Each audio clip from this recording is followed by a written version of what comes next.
বাংলাদেশ ভারত টানাপোড়েনের মধ্যেই চাঁপাইনবাবগঞ্জ সীমান্তে বাংলাদেশি ও ভারতীয়দের মধ্যে সংঘর্ষের ঘটনা ঘটেছে। শনিবার চাঁপাইনবাবগঞ্জের কিরণগঞ্জ সীমান্তে ভারতীয় ও বাংলাদেশিদের মধ্যে এই সংঘর্ষের ঘটনা ঘটে। বেলা 11টার দিকে এই ঘটনা ঘটে বলে জানাচ্ছে স্থানীয়রা।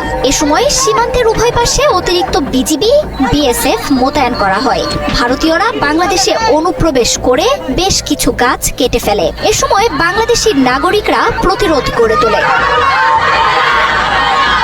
স্থানীয়রা জানান, ভারতীয়রা সীমান্তের কাঁটাতারের বেড়ার পাশে গাছ কাটতে গেলে বাংলাদেশিদের সঙ্গে বাকবিতণ্ডা হয়।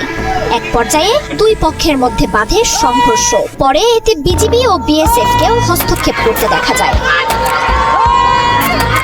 সামাজিক যোগাযোগ মাধ্যমে ছড়িয়ে পড়া ছবিতে সীমান্তে তুমুল উত্তেজনার চিত্র দেখা গেছে।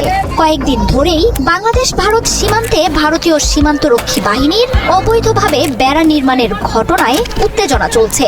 শিবগঞ্জ সীমান্তে গেল সপ্তাহে এই নিয়ে ব্যাপক উত্তেজনা দেখা দেয়। এ সময় সীমান্তে মুখোমুখি অবস্থানে চলে আসে দুই দেশের সীমান্তরক্ষী বাহিনী। পরে বিজিবি ও বিএসএফ এর সাথে সীমান্তে অবস্থান নেন দুই দেশের স্থানীয়রাও। উত্তেজনার এক পর্যায়ে পতাকা বৈঠকে বসে দুই বাহিনী। তবে সংকট না কাটায় সীমান্তে অতিরিক্ত বিজিবি মোতায়েন করা হয়।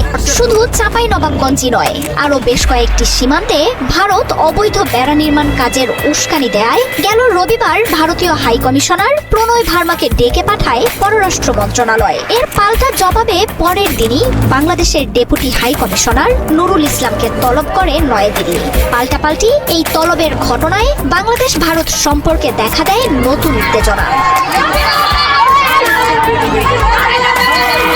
ভারতের রাষ্ট্রদূতের সাথে বৈঠকে সীমান্তে বিএসএফ এর উস্কানিমূলক কর্মকাণ্ডের বিষয়ে উদ্বেগ জানানো হয়। বারবার অঙ্গীকার দিয়েও ভারত সীমান্ত হত্যা অব্যাহত রাখায় জানানো হয় অসন্তোষ। সীমান্তে উত্তেজনা বাড়ে এমন কোনো উস্কানি না দিতে দিল্লিকে পরামর্শ দেয়া হয়। পররাষ্ট্র মন্ত্রণালয় থেকে বের হয়ে ভারতীয় হাই কমিশনার জানান, সীমান্ত নিরাপত্তা ও বেড়া নিয়ে দুই দেশের ভালো বোঝাপড়া রয়েছে। এছাড়াও সীমান্তে অপরাধ, মানব পাচার এবং চোরাচালান বন্ধে ভারতের পক্ষ থেকে বেড়া নির্মাণ কাজ হাতে নিয়েছে বলে তুলে ধরেন প্রণয় ভার্মা। সহযোগিতার মাধ্যমে সংকট সমাধানের কথাও জানান তিনি। তবে ঢাকার কড়া বার্তার কয়েক ঘন্টা পরই দিল্লিতে বাংলাদেশের ডেপুটি হাই কমিশনার নুরুল ইসলামকে তলব করে ভারতের পররাষ্ট্র মন্ত্রণালয়। সোমবার দুপুরে দিল্লি প্রশাসনের সাথে বৈঠক করেন তিনি। বাংলাদেশের সাথে ভারতের রয়েছে 4096 কিলোমিটারের দীর্ঘ এক সীমান্ত।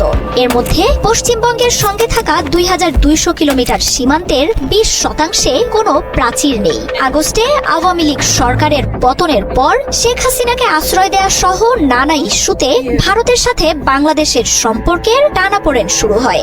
সংখ্যালঘু ইস্যু সহ দেশটির গণমাধ্যম ও রাজনীতিবিদদের বাংলাদেশ নিয়ে নানা ধরনের উস্কানিমূলক বক্তব্যে দুই দেশের সম্পর্ক তলানিতে নিয়ে যায়।